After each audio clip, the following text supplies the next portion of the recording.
সভ্য সমাজ টিকে থাকতে পারে না। রাষ্ট্র যদি ন্যায় বিচার দিতে ব্যর্থ হয় তাহলে রাষ্ট্রের জনগণ এবং গণতন্ত্র দুটোই ক্ষতির সম্মুখীন হয়। প্রতিটি প্রাণের মূল্য আছে, প্রতিটি নাগরিকের আইনের আশ্রয়ে বাঁচার অধিকার আছে।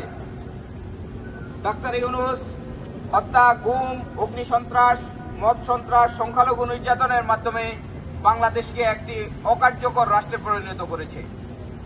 আমরা চাই জননেত্রী শেখ হাসিনার নেতৃত্ব, যিনি বাংলাদেশকে ভালোবাসে এবং বাংলাদেশের উন্নয়নে বিশ্বাস করে।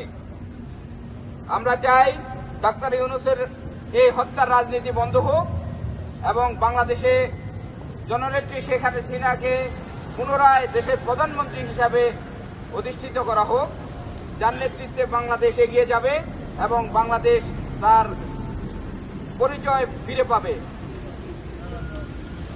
আমরা ডাক্তার ইউনূসের রেজিমের পতনের মাধ্যমে একটি গণতান্ত্রিক, সাংবিধানিক এবং স্বাধীনতার সপক্ষের শক্তি চাই, যেটা একমাত্র শেখ হাসিনার মাধ্যমে বাংলাদেশের এই উন্নয়ন সম্ভব এবং এটার জন্য শেখ হাসিনাকে আমরা ফিরে পেতে চাই। আমরা সকল মদ সন্ত্রাস, অগ্নি সন্ত্রাস ও